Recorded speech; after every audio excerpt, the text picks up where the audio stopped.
गोबां जोंनि बर' जिथु जाखांफुनाय जेनेरेसन, बे जाखांफुनाय जेनेरेसना बे मोजां नलेजखौ सोलोंना लाथों। फाइनान्सियेलनि बागै उन्दैनिफ्राय सोलोंनांगौआ जोबोद इम्परटेन्ट। बेखौनो साननानै आङो दिनै एक्सप्लेन खालामबाय जे जोङो बयबो मिथिलायनांगौ। मिथियोब्लासो जोङो बयबो डेभेलपनि लामायाव थांनो हागोन।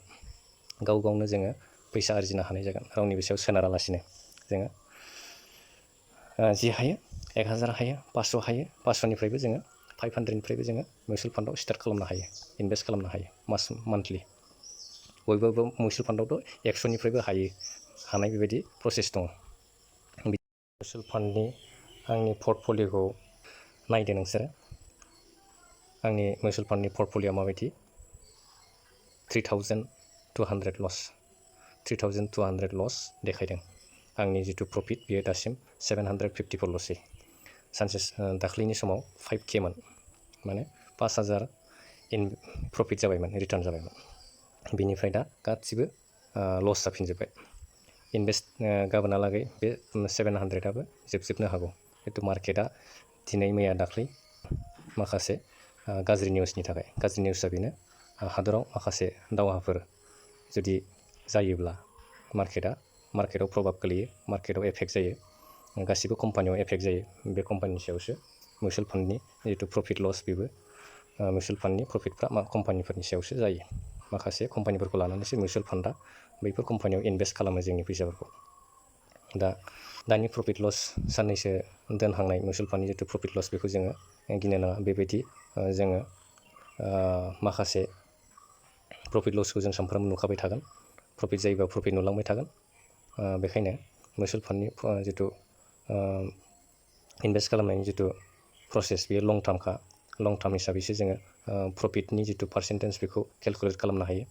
बे बोसोरसेयाव बेसेबां पार्सेन्टेज प्रफिट होयो, बेनि सायावहाय जोङो मार्केटनि जितु आगोलनिफ्राय सोलिबोबाय थानाय मार्केटनि जितु रिटार्न, बेखौ जोङो ग्राफआव नायोब्लासो हमना मोनो। दासिम SBIनि मिउचुवेल फान्डआ बेसेबां बबे समनिफ्राय जागायजेननानै माबायदि दावखोबोदों ग्राफआ। नैबे समाव कर'ना जादोंमोन। कर'ना समाव मिउचुवेल फान्डआवबो गोबां लस जादोंमोन। गोबां लस जायोब्ला बे समाव खायसे गिनायफ्रा बे समाव मिउचुवेल फान्डआव लसखौ लानानैसो ओंखारदों। माने मिउचुवेल फान्डआव फैसा दोनोब्ला लस जायो होननानै बे समाव मानसिफ्रा फोथायनानै मिउचुवेल फान्डआव लस जायो होननानैसो बहुत मानसिफ्रा दोनालासिनो बे समाव रिडिम खालामदों जानो हागौ, उइद्र' खालामनानै लाफिनजोबदों जानो हागौ, गावबा गावनि इनभेस्ट खालामनायखौ बन्द' खालामदों जानो हागौ। नाथाय जायहा दिनैसिम बै समनिफ्राय इनभेस्ट खालामबाय थादों, बे मास मोननैसोनि गेजेरावनो मार्केटआ गोजौ फारसे दावखोबोनानै दिनैसिम बेसेबां गोजौसिन दावखोबोखोनाय मार्केटआ। बेबायदिनो गोबां इभेन्ट मोनबोबाय थागोन, गोबां घटना मोनलांबाय थागोन। थेवब्लाबो जोङो इनभेस्टखौ खालामलांबाय थायोब्ला, SIPखौ जोङो मान्थलि, इयारलि खालामलांबाय थायोब्ला, जोङो सानसे समाव जोंनि जितु इनभेस्ट जानाय, बेनि सायाव रिटार्नआ गोबां जाहैगोन। जोङो गोबां फैसा बुरजा बानायनो हायोब्ला मिउचुवेल फान्डआवसो बानायनो हायो। बेखायनो लं टार्म होननानै जोङो बेवहाय SIP खालामोब्लासो जोङो फैसाखौ बानायनो हायो। खमानो 10 बोसोरनिफ्राय लानानै 15, 20, बेबायदि जोङो गल लानांगोन। मिउचुवेल फान्डआव जोङो फैसा दोनथुमोब्ला आरो बेवहाय जोङो बुरजा फैसा बानायनो जुदि गोसो जादोंब्ला। बेखायनो जोङो मान्थलि इनभेस्टल' खालामलांबाय थानो हायो। बे दानि प्रफिट लसखौ जोङो सानफ्रोमबो नायनानै खर' सानाङा। प्रफिटबा जोङो इन्टारेस्ट जायो, नाथाय लसबा जोङो गिलुं मोनो गोसोखौ, बा फैसाया आंना थांजोबसिगोन नामा, जोबसिगोन नामा, लाब दंमारोना गैमारा, बेबायदि जोङो उल्थां फाल्थां साननो हागौ जुदि जों सानफ्रोमबो नोंनि डासबर्ड पर्टफलिय'खौ नायबाय थायोब्ला। बेखायनो मिउचुवेल फान्डआव मास मोनफ्रोमबो इनभेस्टल' खालामबाय था। मालाबा प्रफिट जागोन, मालाबा लस जागोन, मालाबा प्रफिट जागोन, मालाबा लस जागोन, मालाबा प्रफिट जागोन। बेबायदिनो गोजौ फारसेसो थांबाय थादों ग्राफआ। जोङो बेबायदिनो इनभेस्ट खालामलांबाय थानांगोन। बबेखिनियावहाय इनभेस्ट जायो, बेबायदि इनभेस्ट जालांबाय थागोन नोंनि फैसाया। 1000, 1000, 2000, 3000, बेबायदि बुरजा एमाउन्ट 5 लाखसो, बेबायदिनो 5 लाखसो जोङो फैसा बानायनो हागोन। जेनेबा 10 लाखसो, जेनेबा 20 लाखसो नोंनिफ्राय इनभेस्ट जाबाय। 20 लाखआव बेसेबां रिटार्न मोनगोन, बेखौ नोङो केलकुलेट खालामबानो मोनगोन। बेखायनो जोङो मिउचुवेल फान्डनि गोबां नलेजखौ लाग्रो।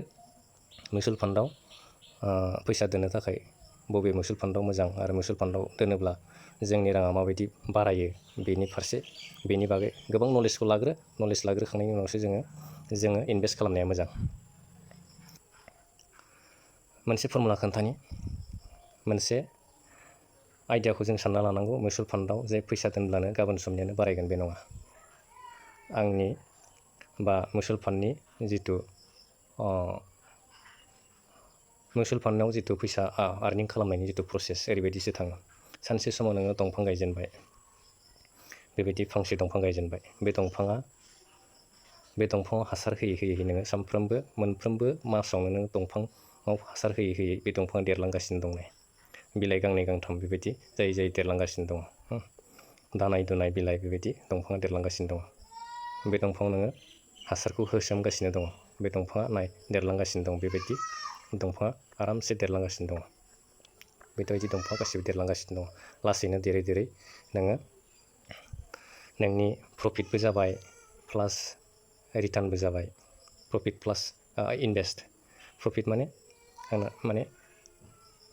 इनभेस्ट प्लास रिटार्न।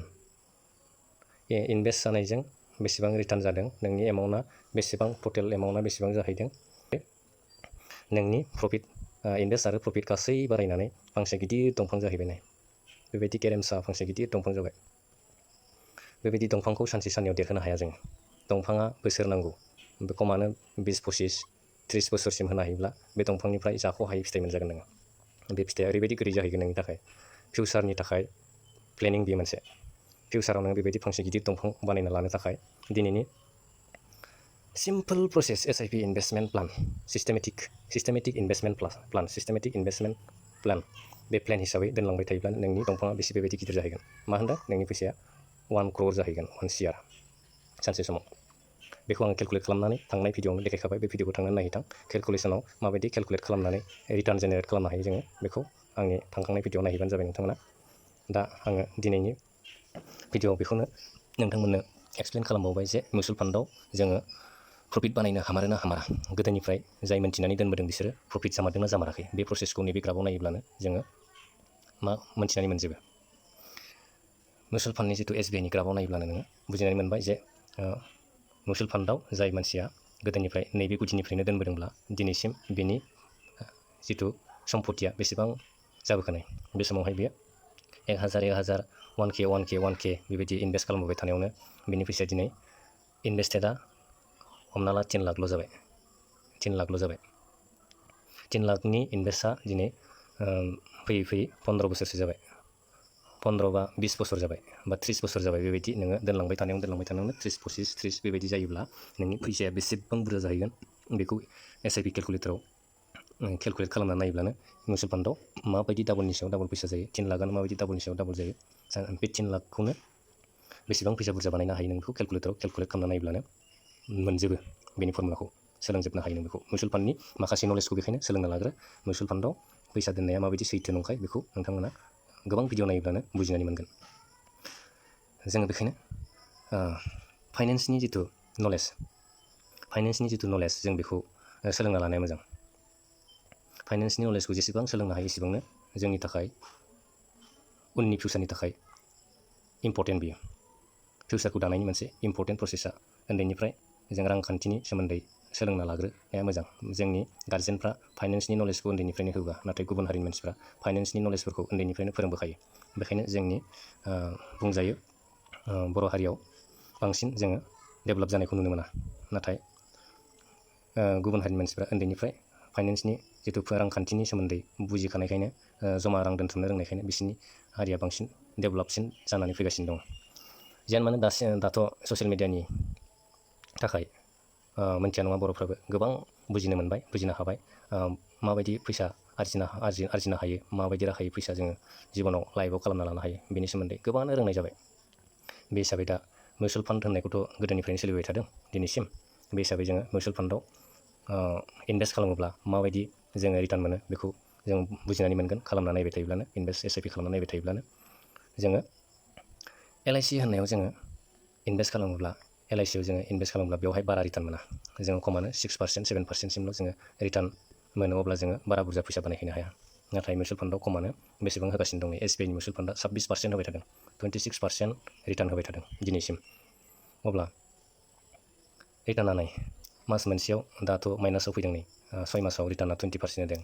1 इयारावहाय 36% होदों, 3 बोसोरावहाय 23% होदों, 5 बोसोरावहाय 31% होदों, अलावहाय 26% होदों। गासिबो मिउचुवेल फान्डआ बेबायदि समान पार्सेन्टेज होजोबा, बेखायनो मोनसेल' मिउचुवेल फान्डआव इनभेस्ट खालामना होनदों। 2, 3, 4सो मिउचुवेल फान्डआव जोङो इनभेस्ट खालामनांगौ। फैसाखौ दोननांगौ राननानै दोनोब्लासो जों एडजास्ट खालामनो हायो, जोङो सानसे समाव मोजां रां नुहैनो हायो। फ्राय मिउचुवेल फान्डआव रिटार्नखौ हमनानै लाजायो 15%, 15% खरै रिटार्न बांसिनानो होयो। बिदिब्ला LICफ्राव जोङो फैसा दोनोब्ला 6%ल', बेनि डाबल रिटार्न मिउचुवेल फान्डआव मोननाय जायो। नाथाय धैर्य नांगौ। धैर्य गैयैखायनो जों सानफ्रोमबो प्रफिट लस नुनायखायनो जोङो मिउचुवेल फान्डआव फैसा जाया होननानै जों सानना लायो। नाथाय LICआव दोनोब्लाथ' जों प्रफिट लस मालाबाबोथ' नुनो मोननाय जाया। LICआव जों डाइरेक्टलि मान्थलि दोनो, इयारलि दोनो, बे हिसाबैसो दोननाय जायो। बेसेबां मोननांगौ बेखिनिखौल' मोनखागोन नोङो, बिनि बाराबो मोना। नाथाय मिउचुवेल फान्डआव 15%खौ लानानै, खमखौनो लानानै बुंदां, 15%, बबेबा मिउचुवेल फान्डआ 26%लागै होयो। 26%लागै नोङो बेसेबांबा बोसोरनि उनाव जुदि नुहैयोब्ला बेसेबां फैसा जाहैगोन नोंनिया। 1 लाख फैसायानो नोङो सानसे समाव बेसेबां बुरजा फैसा जागोन। बे 6%खौ अब्ला नोङो रुजुनानै नायदो, 15%आ बहा, 6%आ बहा, 15%खौ नायोब्ला नोङो LICआव फैसा जोङो बांद्राय इनभेस्ट खालामथावा। खालामोबा जोङो रोङै समाव खालामफ्लांबाय, बा जिखिनि इनभेस्ट जादों बेखौ जानो होदो, बा जोङो LICआथ' LICखा, जों बांसिन प्रफिट मोननो हानाय, बांसिन रां आरजिनो हानाय प्रसेसआनो जाबाय मिउचुवेल फान्डआव। दानिया रोंनाय मानसिफ्रा गोबां मिउचुवेल फान्डआव दोनग्रा जाबाय। दा आं बेखिनिखौनो दिनैनि भिडिअ'आव गासिबो बाथ्राखौ एक्सप्लेन खालामजोबनो जोङो गोब्राब जायो, टाइमनिबो खोथा। जों एसेबां लं भिडिअ'बो बानायनो हाया।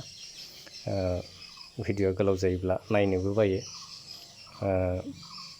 बेखायनो नेक्स्ट भिडिअ आङो गोदान टपिक थालांनायफोरखौ बिदिनो एक्सप्लेन खालामलायसिगोन।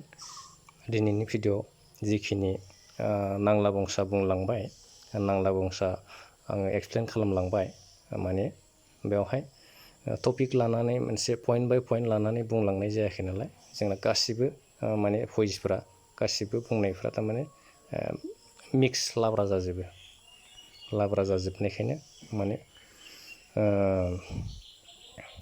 भिडिअ'फ्रा मोजां जालायलाङा, भिडिअ'खौ खोनासंनो बारुरु जायो। थेवब्लाबो नोंथांमोना भिडिअ'खौ जोबजासे जुदि नायबायब्ला आं नोंथांमोनखौ थेंक इउ होयो, नोंथांमोननिसिम साबायखर होयो।